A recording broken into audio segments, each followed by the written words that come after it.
As you may know, I'm a big fan of the Galgun games. They are a series of super fanservice-y rail shooters with a lot of humor and clever ecchi. There's a lot of details throughout the game that shows you that the developer really cared, like all the girls having their own identity and personality, rather than just being random NPCs. There's also funny camera angles and various bits of background detail. But something you may not know is that Galgun is made by a Japanese company called Inti Creates. Some of the games they developed are numerous Mega Man games and Mighty No. 9, among several other platformers. Bloodstained Curse of the Moon 1 and 2 being some notable ones that were well received. I was completely ignorant of that fact until I was contacted by PQ whether I wanted to play Inti Creates' newest 2D 16-bit-like platformer, Grim Guardian Demon Purge. Notice that the initials of the game match those of Galgun Double Piece, GGDP. Fittingly, the two demon-hunting main protagonist sisters of Double Piece are the two playable characters in Grim Guardian. So yeah, thank you very much to PQ for giving me a Steam code to try this game out. Even though they are the digital publishers of the PS4 and PS5 versions only, I should say that Grim Guardian is out digitally on Steam, PS4, PS5, Nintendo Switch, Xbox One, and Xbox Series X and S. So yeah, lots of options there. I chose PC simply because I like playing these kind of games on a decent mechanical keyboard. PQ will also publish physical and limited editions later on this year. Since Grim Guardian is related to Galgun, I think it's a good time to bring up NordVPN, the sponsor of today's video. You can get an exclusive deal if you use my link at nordvpn.com/ysn, and since it's Nord's 11th birthday, you get an additional gift if you subscribe to a 2-year plan. The link is in the description.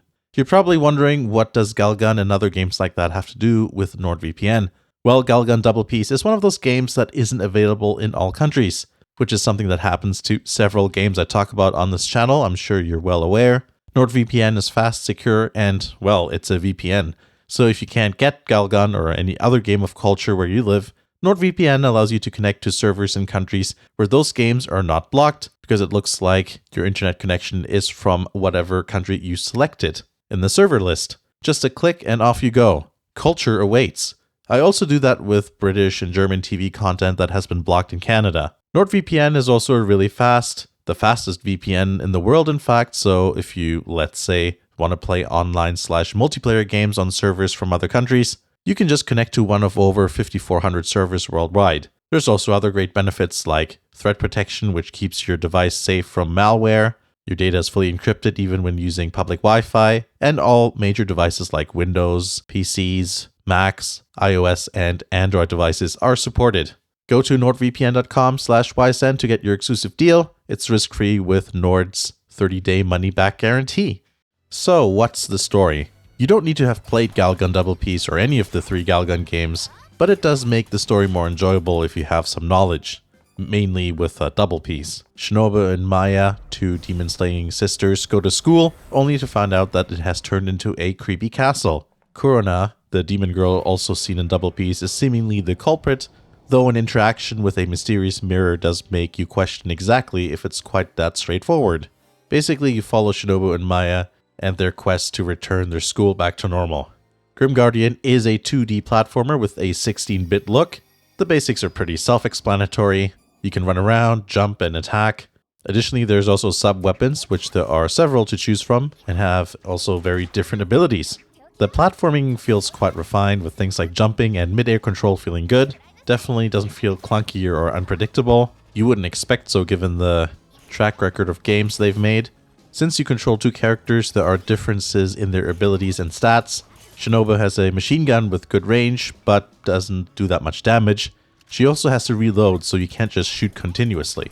100 bullets is already quite continuous enough as it is, I think. Additionally, she also has more health. Maya has less health on the other hand, and she uses a sword to attack, which deals a noticeable amount more damage than the gun does. Also, since Maya is smaller, she can also crouch and go through small openings.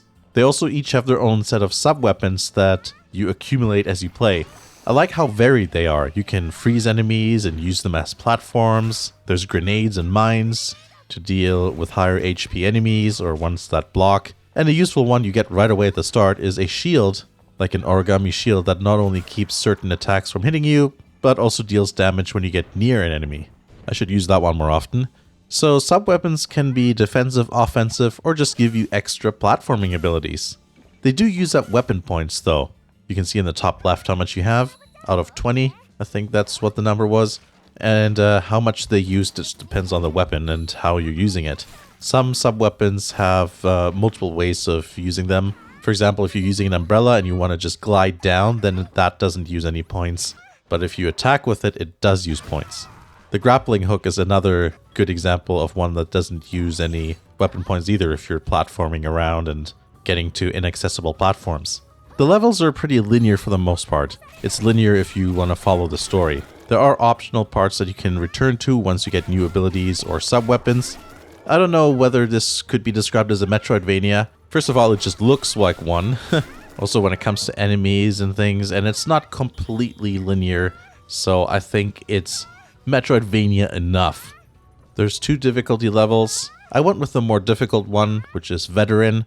I'm not that great with these games, but I have played a bunch of 2D platformers in my time, and I thought the game provided a decent amount of challenge at that difficulty. Casual difficulty has unlimited lives and no knockbacks, so yeah, just in case you're wondering what that's like.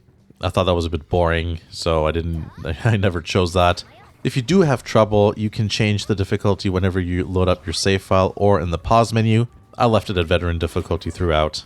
The 2-character dynamic is quite cool. When one character loses all their health, you don't lose a life yet. The surviving sister will restart at the last checkpoint, and you'll find the fallen one at the spot she died at. After a bit of resuscitation, you're good to go. There's several different types of enemies that you have to handle in different ways. Each new level usually introduces a few here and there. I personally usually use Shinobu because of her gun. You know, I guess that makes sense. There's several instances where you can defeat enemies from a distance with some higher HP enemies that might take a little while, but, you know, I'll wait and guarantee myself no health loss. Sometimes you have to like bait characters so that, like, you know, with the shield knights, for example, and then just shoot when there's a bit of an opening and, you know, just repeat over and over. If I'm feeling a bit less reluctant, like when I'm playing through a bit I'm familiar with, I like to use Maya because, you know, it's usually faster.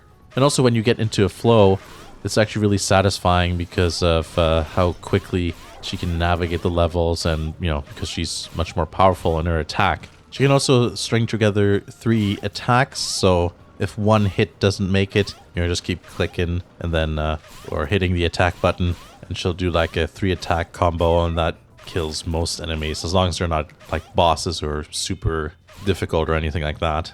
When you reach a boss, which by the way has a checkpoint with a health refill, I kind of fell into a particular strategy. Basically, I shoot as much as possible with Shinobu to get the boss's health down. Obviously, that takes a while because she doesn't do that much damage. Once there's an opening that allows you to get right up against the boss, I switch to Maya to deal heavier damage. Now, I'm usually not good enough to beat a boss at the first try, so I usually lose a character and restart at the last checkpoint where I try to resuscitate the other sister as quickly as I can, and then that pattern just repeats itself until I can almost beat the boss. I then kill both characters on purpose, which obviously uses up a life, and then I can manage to beat the boss. Because, you know, you restart with the 2 characters rather than just one. And then after getting all that practice in, that usually makes the difference.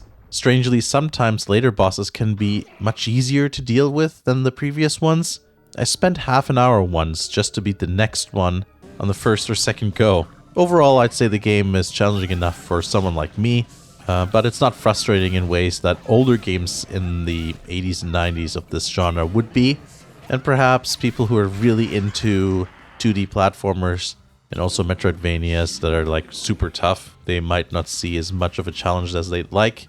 But I don't know, I'm just measuring that to, you know, me being the reference point there, and I personally wouldn't rank myself as being that great at this genre. This big purple meter fills up over time, but I actually can't remember how exactly it works.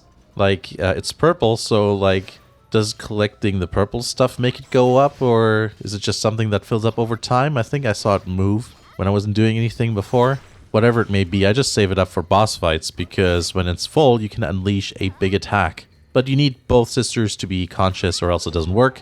The cool effect is that you can see for a bit what part of the school you're actually in as the illusion or transformation of the castle briefly goes away. And then you can see, like, you know, the library or the classroom or whatever it may be.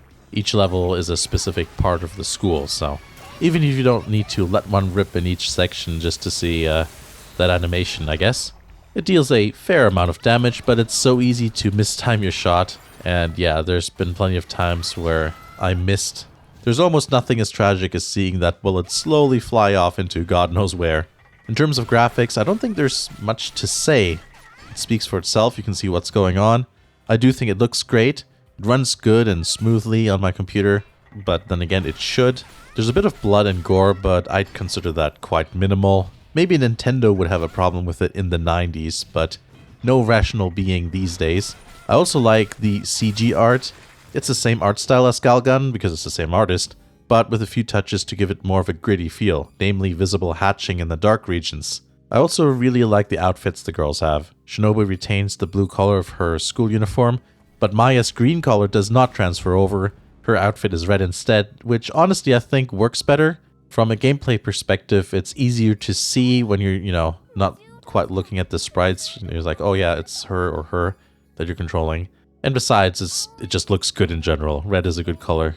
In terms of sound, I like the effects and especially the music. I'm always happy to hear sad music.